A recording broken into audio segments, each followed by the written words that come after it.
Hello friends.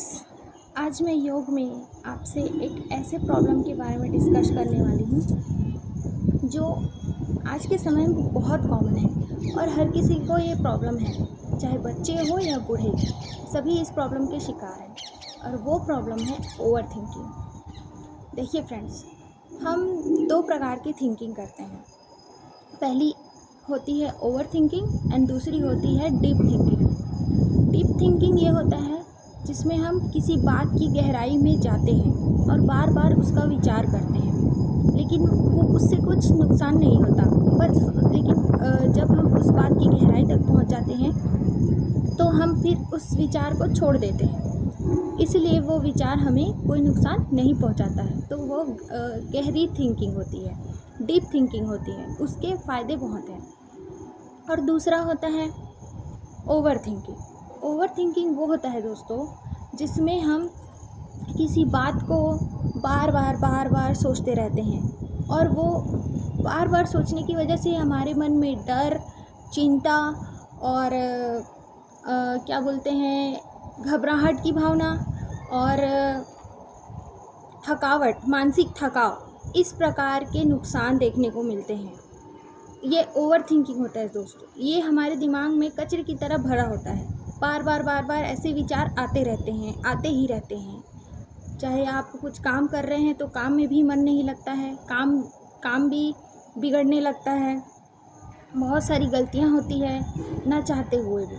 तो ये होता है ओवर थिंकिंग। इसके बहुत नुकसान हैं। तो इसका सॉल्यूशन क्या है? हमारे योग में 4 या 5 प्रकार के प्राणायाम हैं। तो आज मैं बात करूंगी एक प्राणायाम की, जो कि बहुत ही सिंपल और बहुत ही अच्छा है। इसे कोई भी कभी भी किसी भी समय किया जा सकता है और वो प्राणायाम है भ्रामरी प्राणायाम।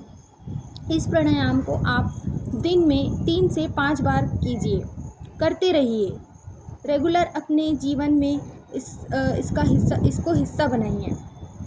आप इसे सुबह भी कर सकते हैं और शाम को भी कर सकते हैं। ये आपकी सारी थकावट को दूर करेगा और स्पेशली आपकी मानसिक थकावट को, जो ज़्यादा सोच की होती है ना, उस थकावट को दूर करेगा और मन को शांत करेगा और आपका फोकस बढ़ाएगा। ठीक है, तो अब इसे करना कैसे है? तो करने के लिए आपको सिंपल ऐसे बैठ जाना है। ये सुखासन है। अब अगर आपको इसमें नहीं बैठना है, पद्मासन में बैठना है, तो आप इस प्रकार से पद्मासन में बैठ सकते हैं। इसके लिए दोनों पैरों को ऊपर करें और इस प्रकार बैठ जाएं। यदि आप इस आसन में नहीं बैठ सकते हैं तो फिर आप ये सिंपल दोनों पैरों को ऐसे रख भी सकते हैं। ठीक है, तो अब ऐसे रख करके आपको जो है अपने इन दोनों हाथों को कानों में लगाना है, इस प्रकार। ठीक है, अब मैंने तो ईयरपोड लगा रखा है अभी, लेकिन आपको इसको कान के अंदर घुसाना है, कुछ ऐसे दोनों साइड से ऐसे घुसा के रखना है। ठीक है दोस्त, अब इसको ये ऐसा घुसाने के बाद उंगलियों को कानों में लगाने के बाद आपको आंखें बंद करनी है, रीढ़ की हड्डी सीधी रखनी है और एक लंबी गहरी सांस लेनी है और सांस को रोक के रखना है या सांस को छोड़ते हुए का उच्चारण करते जाना है। ऐसा आपको 3 से 5 बार करना है। तो चलिए स्टार्ट करते हैं।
इसको कर लेने के पश्चात मन में बहुत स्थिरता और शांति की अनुभूति होती है। इसको करने में ज़्यादा समय भी नहीं लगता है। आप सुबह के समय 2 से 3 मिनट या 5 मिनट, कम से कम 5 मिनट इस प्राणायाम का अभ्यास करें और शाम के 5 मिनट इस प्राणायाम का अभ्यास करें। दिन में 2 बार भी करने से आपको देखिएगा 1 हफ्ते के अंदर ही आपको बहुत सारे बेनिफिट्स देखने को मिलेंगे। आपकी ओवर थिंकिंग कम होगी, फोकस बढ़ेगा और आप ज़्यादा अच्छी नींद ले पाएंगे।